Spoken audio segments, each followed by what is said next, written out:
Bonjour et bienvenue au Bulletin de nouvelles locales en ce 4 mars 2023. La Journée Bleuet avait lieu le 21 février dernier. Nous avons rencontré à ce propos M. Gervais Laprise, directeur général du Syndicat des producteurs de bleuets du Québec, afin qu'il nous parle du déroulement de cette journée riche par son contenu informatif.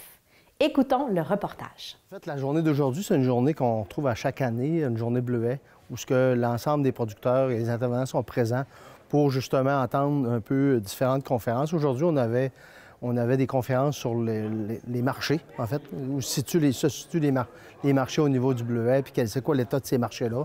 On avait également des conférences sur la gestion opérationnelle des bleuetières, un peu des conférences techniques, des résultats de projets de recherche. Puis on avait, pour finir, en fait, tout l'aspect des changements climatiques. Puis on a eu vraiment un portrait là, assez intéressant de ce qui existe au niveau du changement climatique et l'impact que ça va avoir au niveau de nos bleuetières, au niveau de la production agricole de la région. Là. La production 2022, c'est la deuxième meilleure production de bleuets pour le Québec, pour la région.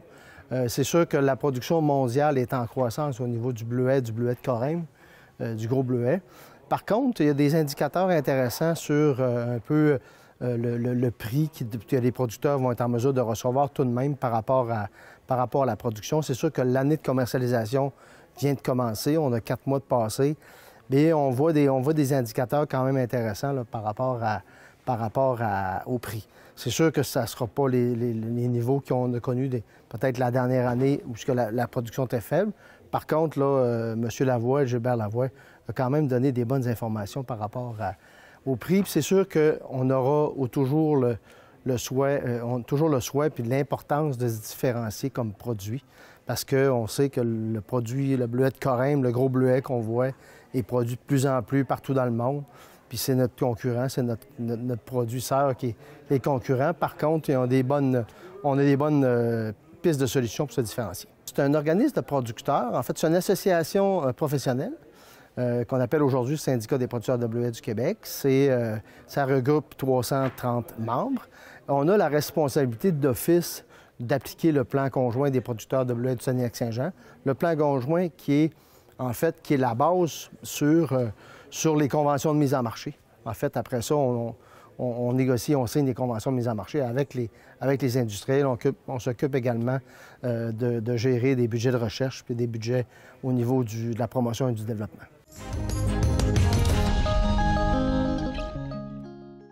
Qu'est-ce que le Comité des spectacles de Dolbeau-Mistassini nous offre en mars? Michel-André Fradette, le coordonnateur programmation et promotion, nous présente les 9 spectacles du mois de mars. Rendez-vous sur le site web du comité pour acheter vos billets. Donc, gros mois de mars, on a 9 spectacles ce mois-ci. On décolle ça le jeudi 2 mars à 20h avec le groupe Bleu Jeans Bleu qui font un retour à la salle avec un nouveau spectacle qui s'appelle Top Minou. Donc, l'album vient tout juste de sortir et on est très content de le recevoir. Le lendemain, le vendredi 3 mars à 14h, on reçoit Nicolas Jobin qui nous présente un spectacle familial jeunesse dans le cadre de la semaine de relâche. C'est Touti de Lasco Disco. C'est 35 000 ans d'histoire de la musique qui vont être expliqués en 90 minutes de musique. C'est 5 $ pour tous. On invite les familles à se présenter à ce spectacle-là. Le mercredi 8 mars à 20h, on présente la pièce de théâtre Le Vrai Monde de Michel Tremblay. Donc, il va y avoir une belle brochette d'acteurs, dont Michel Charette, Charlie Arquette, François Chénier, Isabelle Drainville, Charles-Alexandre Dubé, Catherine Audrey-Lachapelle et Madeleine Péloquin. Le lendemain, le jeudi 9 mars à 20h, on reçoit Marc Messier qui nous présente son premier one-man show intitulé Seul en scène. Format stand-up, il va nous parler de ses 50 ans de carrière et revenir sur les différentes époques de sa vie. Le vendredi 10 mars à 20h, on reçoit la troupe de danse saguenéenne Ballet Synergie qui nous présente leur spectacle Froidistant, élaboré pendant la pandémie. Donc, il va y avoir, c'est de la danse avec du slam et c'est sur la musique de Coldplay, le groupe britannique. Un beau spectacle de danse d'une troupe saguenéenne. Dans le spectacle, ils impliquent des jeunes des écoles du nord du lac. Là. Le samedi 18 mars, on reçoit Gab Bouchard, un gars de chez nous, natif de Saint-Prime, qui vient nous présenter son nouvel album Graphing. Donc, le spectacle sera présenté debout dans la hall de la salle avec un service de bar en continu. Le jeudi 23 mars à 20h, on reçoit Alexandre Poulain qui vient nous présenter son spectacle Nature humaine. Donc, c'est un spectacle qui a tourné beaucoup au Québec en formule full band, en formule complet. Mais là, il vient nous le présenter en solo. C'est la fin de sa tournée, donc il voulait une formule plus intime. Le samedi 25 mars à 20h, on reçoit Ludovic Bourgeois qui vient nous présenter son tout nouveau spectacle Rêveur. Les gens qui avaient acheté des billets à l'époque où le spectacle a été reporté recevront un courriel de rappel. Le jeudi 30 mars à 20h, on reçoit Christian Bégin qui vient nous présenter son nouveau one-man show en formule stand-up intitulé Les 8 péchés capitaux selon Christian Bégin. Dans ce spectacle-là, il nous parlera des 7 péchés capitaux et un 8e méconnu dont il nous dévoilera l'existence en exclusivité.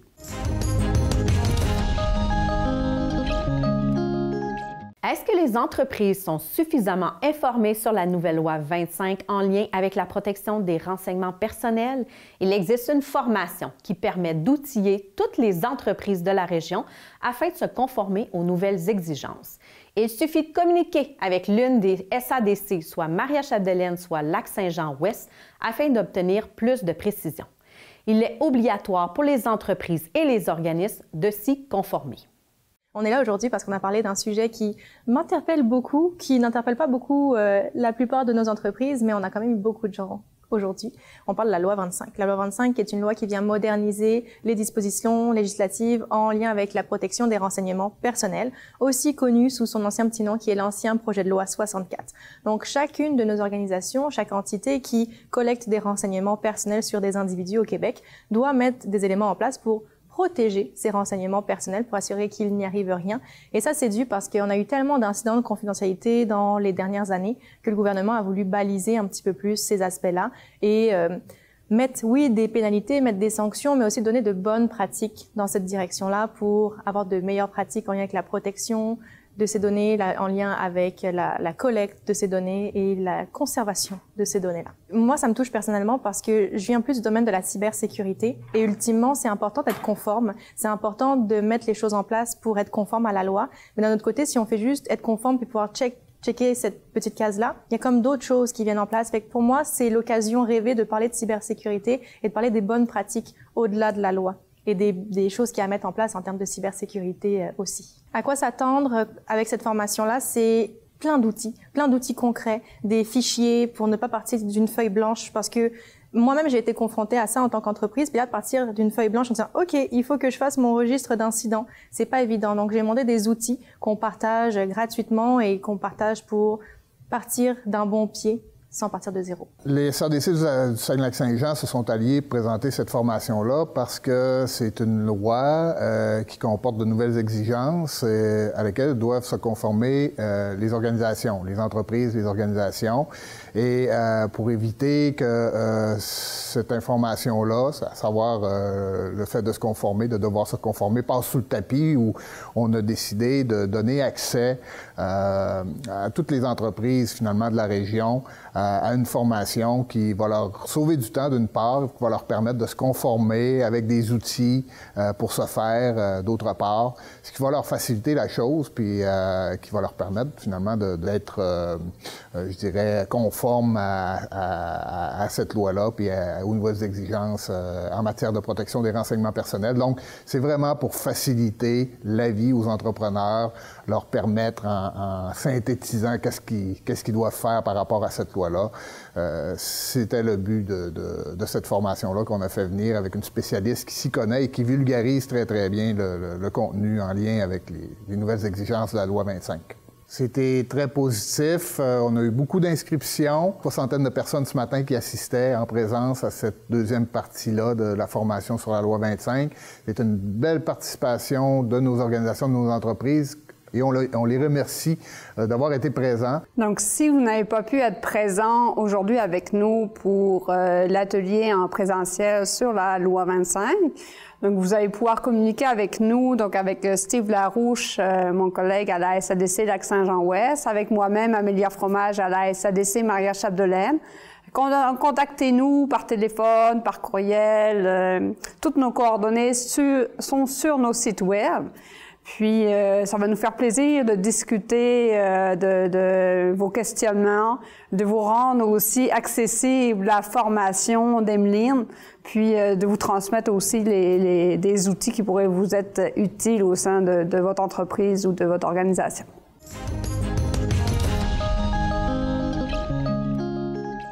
Les régions recrutent était le thème de la Semaine des régions et nous avons assisté jeudi dernier au 5 à 7 qui invitait tous les nouveaux résidents établis dans le comté de Roberval. Nous avons jasé avec les deux agentes de Place aux jeunes, Mme Margot Génermont et Mme Joanie Riendeau, sur l'importance de l'accueil et de l'enracinement. Alors aujourd'hui, plutôt ce soir, on se trouve pour la Semaine des régions. On a réuni nos deux territoires, donc avec Joanie, donc le territoire de Roberval et le territoire de Dolbeau-Mistassini finalement. Alors qu'est-ce que c'est la Semaine des régions? C'est un moment qui ponctue l'année Place aux jeunes, c'est vraiment l'événement phare. Donc c'est une semaine où tous les agents font des événements pour mettre en avant leur région. Donc on invite des candidats, les nouveaux arrivants en effet, pour justement les mettre en avant, faire des 5 à 7. Donc des petites activités finalement attrayantes pour eux et qui se sentent à l'aise dans leur nouveau chez-soi.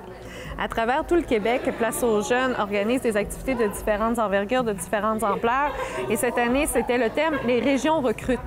Donc, la MRC Maria Chapdelaine et Domaine du Roi, les agents, nous avons décidé de dire « Les régions recrutent, mais les communautés accueillent ». Donc, on regarde vraiment sur le lien que nos nouveaux arrivants, comment ils se sentent, ils s'approprient le territoire, comment ils s'établissent. Puis, c'est aussi en réseautant qu'on permet de s'enraciner pour devenir des nouveaux bleuets sur le long terme. Ce qui est important finalement dans ces événements et le réseautage, c'est que le jeune il prenne racine dans le territoire qui l'a accueilli finalement. Puisque quand on a des racines, on a toujours plus envie de rester, on s'intègre donc de manière sociale, économique, c'est toujours un plus pour la société qui l'accueille. Il y a différents types de soirées qui se déroulent tout au long de l'année. Dans le cadre de cette année, la Semaine des régions, nous avons décidé de principalement cibler les gens qui sont arrivés récemment pour avoir leur opinion, voir c'est quoi les chocs, puis voir aussi à notre amélioration continue en tant qu'organisation. Mais tout au long de l'année, avec Porte ouverte sur le lac, qui est notre partenaire promoteur, celui qui porte Place aux jeunes en région pour l'ensemble du comté Roberval, eh bien, on a des activités de réseautage et d'enracinement tout au long de l'année. On en a 4, une par saison, puis on invite les gens à regarder la page Facebook de Porte ouverte sur le lac pour connaître l'horaire et ce qui arrive près de chez eux. Dans l'ensemble de nos activités au cours de l'année, on essaye de faire découvrir différents endroits et différentes atmosphères. Donc, un petit clin d'œil, pourquoi le météore, c'est que à travers les nouveaux arrivants, on a beaucoup de gens qui sont amateurs de sport et sachant que c'est un bar sportif, mais c'est une petite découverte qui va faire des heureux ce soir. L'enracinement des nouveaux résidents est une étape importante. Comme Margot a déjà indiqué, ça implique un réseautage, un enracinement social, économique, professionnel, mais l'enracinement aussi, c'est un enracinement durable.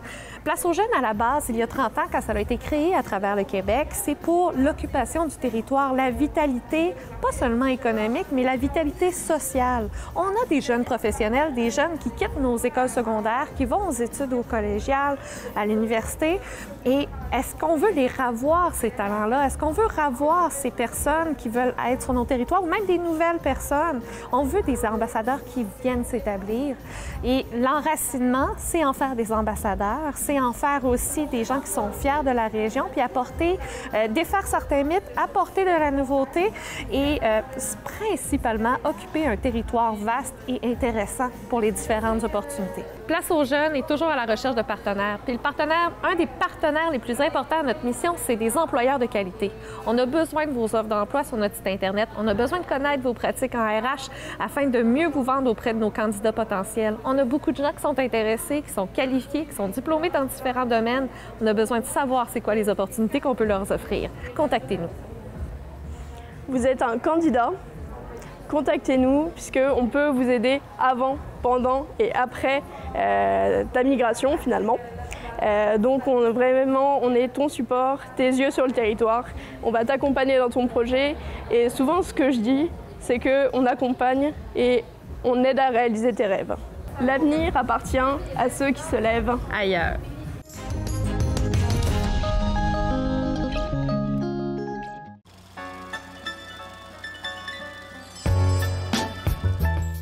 Portrait des familles d'ici est une émission de discussion intergénérationnelle qui fait entrer en dialogue nos aînés et leur descendance. Découvrez à chaque épisode une nouvelle famille de la MRC de Maria-Chapdelaine qui échange sur son passé et raconte comment les membres ont laissé leur marque dans leur municipalité.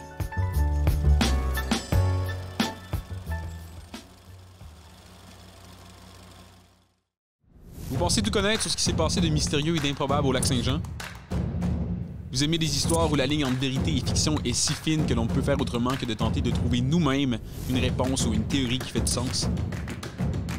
L'émission Oui Dire vous présentera 6 histoires se déroulant dans la MRC Maria-Chapdelaine qui satisferont votre soif de mystère, le tout en renouant avec la tradition orale qui a rendu notre région si riche en mythes et légendes.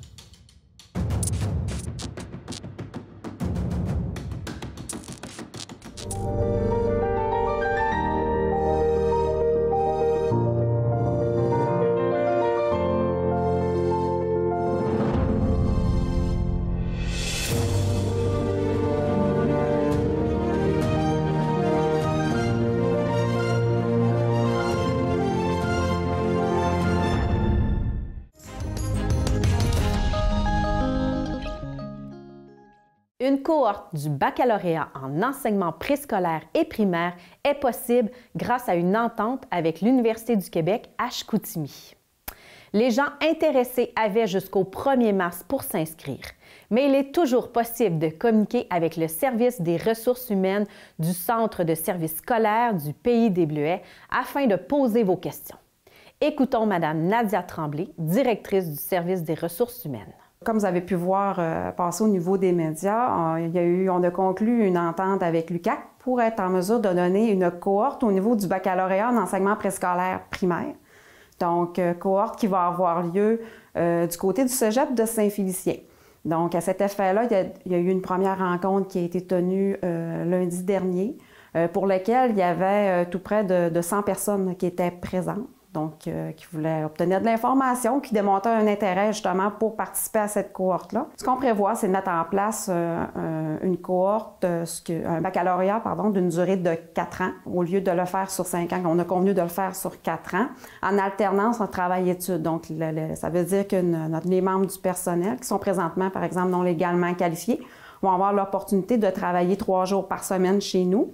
Et 2 jours par semaine vont être en formation avec l'UQAC du côté de Saint-Félicien. Et il va y avoir aussi un cours par les soirs qui va se donner également à distance. Donc, il y aura une session d'automne, d'hiver et également une session d'été. Le baccalauréat en enseignement préscolaire primaire est principalement destiné aux personnes qui sont non légalement qualifiées, qui ont par exemple, je donne par exemple quelqu'un qui a une formation en éducation spécialisée, parce qu'on sait que c'est une catégorie d'emploi pour laquelle il y a eu des gens qui ont démontré de l'intérêt, puis pour lequel ils veulent obtenir un baccalauréat. Donc, il y aura l'analyse de la candidature et tout ça avec l'UQAC, qui demande quand même beaucoup d'ouverture en lien avec ça. Donc, ces gens-là vont pouvoir postuler pour faire la démarche de baccalauréat. Il y a des gens qui ont déjà des baccalauréats présentement, donc sont inscrits davantage au niveau de la maîtrise, qui est maîtrise qualifiante. Tout dépendant des baccalauréats, bien, la maîtrise qualifiante est possible, pour d'autres, pas nécessairement. Donc, je dirais que cette ouverture-là peut se faire également auprès des gens qui détiennent aussi des baccalauréats. Donc, ça a été offert au sein de notre organisation, mais en même temps, ça a été offert aussi du côté du cégep de Saint-Félicien. Puis on a quand même des gens dans la population qui ont communiqué avec nous parce qu'ils démontraient un intérêt. Donc, on les a référés directement du côté du bureau du registraire de l'UQAC pour avoir davantage d'informations par rapport à ça. Chaque candidature va être analysée en fonction du profil. Est-ce qu'il y a la reconnaissance d'acquis? Est-ce que la personne doit faire l'entièreté du baccalauréat? Donc, il y a vraiment un travail qui va se faire avec l'UQAC pour être capable de tout analyser l'ensemble des candidatures. L'avantage d'offrir le baccalauréat du côté de Saint-Félicien en partenariat avec l'UQAC, je dirais que l'avantage premier, c'est sûr que pour nous, en tant qu'organisation, c'est d'obtenir des gens qui sont légalement qualifiés pour être capables de répondre aux besoins, mais également aux besoins des élèves. Donc, c'est quand il faut toujours se ramener au départ. On est là pour les élèves à prime abord. Puis également, ce qu'on entend comme commentaire aussi, c'est qu'il y a des gens du milieu qui ont, pour différentes raisons, qui n'ont pas fait un baccalauréat au niveau de l'enseignement préscolaire primaire, mais qui ont un intérêt maintenant de le faire à proximité de leur lieu de résidence, leur lieu de travail également, donc ça les rejoint. Donc conciliation, travail, famille, le fait de ne pas avoir besoin de se déplacer là, du côté de Chicoutimi, là, pour eux, c'est quand même un avantage qui est important.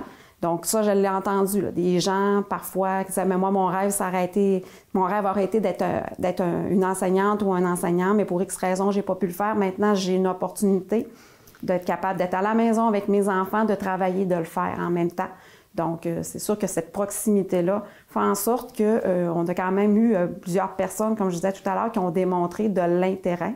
Donc, ça a quand même répondu positivement. C'est très encourageant là, pour nous au niveau du préscolaire primaire, parce qu'avec le nombre de départs à la retraite qu'on anticipe d'ici 2030, on va avoir beaucoup de besoins. Donc, normalement, avec les critères des universités, là, les gens ont jusqu'au 1er mars là, pour déposer leur candidature. Donc, restera à voir aussi avec l'UQAC s'il y a une souplesse par rapport aux gens qui dépassent ce délai-là. Donc, je ne suis pas en mesure de me prononcer, là, mais effectivement, là, les gens qui sont intéressés, donc on vous encourage là, rapidement à déposer votre candidature. Donc, s'il y a des gens qui ont des questionnements en lien avec la formation du baccalauréat en enseignement préscolaire primaire, on vous encourage à communiquer avec le service des ressources humaines du Centre de services scolaires du Pays des Bleuets. Donc, ça va nous faire plaisir de vous répondre. Et également, là, vous pouvez communiquer avec l'UQAC. Des fois aussi, il y a des gens qui demandent de l'intérêt. Comme je vous disais tout à l'heure, on vous encourage à communiquer avec le service des ressources humaines du Centre de services scolaires du Pays des Bleuets. Mais également, il faut savoir qu'on a une ressource dans notre organisation aussi, là, au niveau de la reconnaissance d'acquis, les questionnements par rapport à l'orientation de carrière, là, qui travaille de concert avec notre service également, pour lequel on peut vous référer.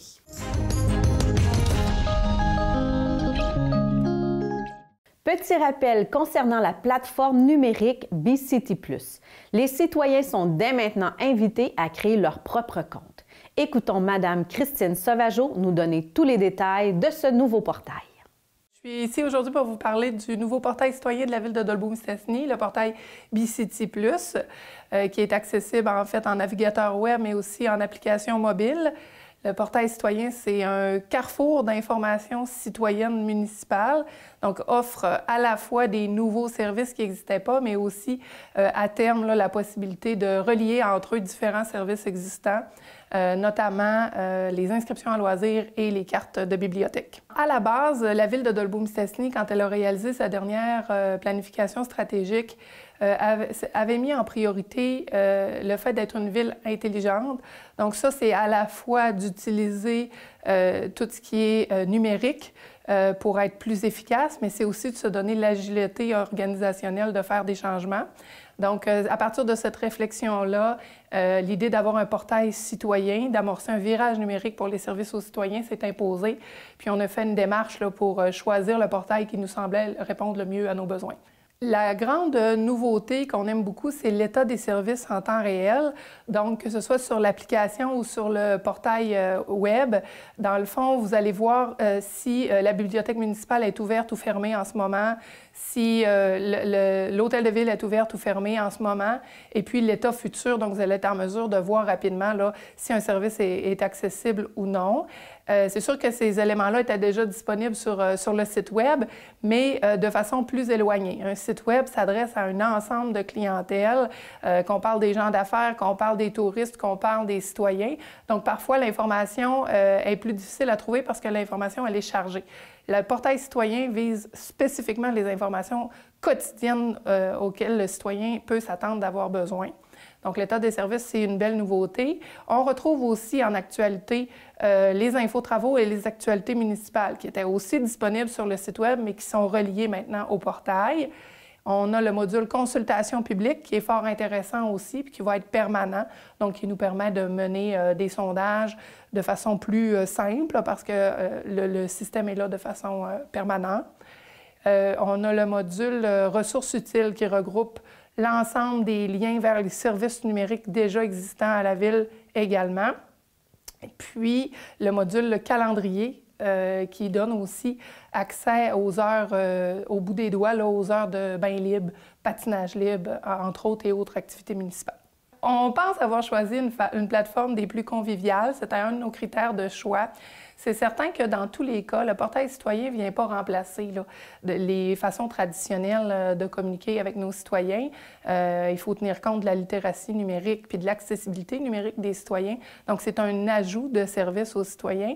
Donc, c'est certain là, que pour les inscriptions loisirs, par exemple, ça fait déjà quelques années que c'est en ligne seulement, mais on a prévu aussi là, accompagner, aider les citoyens qui auraient de la difficulté, soit par téléphone ou soit en tenant là, très bientôt des séances d'aide pour les personnes qui auraient plus de difficultés. Mais dans tous les cas, jusqu'à maintenant, du moins avec les tests qu'on a menés, c'est une plateforme qui semble conviviale et appréciée là, des utilisateurs. Pour accéder au portail citoyen de la Ville de Dolbeau-Mistassini, la manière la plus simple, c'est d'aller en page d'accueil du site web de la Ville de Dolbeau-Mistassini pour obtenir le lien vers le portail d'Olmissois. Donc, ce sera possible de le faire en navigateur web, mais les liens également là, pour le téléchargement des applications pour l'App Store ou pour Google Play. C'est déjà disponible, donc les citoyens sont invités dès maintenant à télécharger l'application ou à créer leur compte sur la version web, d'activer surtout leur carte B-City parce que c'est vraiment à partir de l'activation de cette carte de citoyen-là qu'on va être en mesure de faire l'arrimage avec les autres comptes existants là, sur les différentes plateformes de la Ville de Dolbeau-Mistassini, notamment, comme je le disais tantôt, éventuellement la carte de bibliothèque et les inscriptions loisirs. Donc, on crée notre compte B-City, on active la carte citoyenne et on ajoute les membres de notre famille, puis comme ça, on va bénéficier au maximum des services de l'application puis du portail. C'est une plateforme qui est partagée par plusieurs municipalités au Québec. On parle de plus de 150 municipalités. Donc, le citoyen qui est abonné à la Ville de Dolbeau-Mistassini, qui se rend dans une municipalité autre, qui utilise cette plateforme-là, peut aussi ajouter ces autres municipalités-là pour obtenir des services là, ailleurs. On est toutefois pour le moment la première ville au Saguenay-Lac-Saint-Jean à migrer sur cette plateforme-là. C'est pour le moment un certain nombre de services, mais c'est surtout un véhicule qui va nous permettre au fil du temps de greffer de plus en plus de services municipaux. C'est une plateforme qui est versatile puis qu'on l'espère qui va permettre plein de nouveaux développements et de maximiser le virage numérique de la Ville de Dolbeau-Mistassini dans l'avenir. C'est ce qui complète le bulletin de cette semaine. Si vous avez des nouvelles à nous partager, n'hésitez pas à communiquer avec nous. Pour plus d'informations locales, abonnez-vous et suivez-nous via notre page Facebook.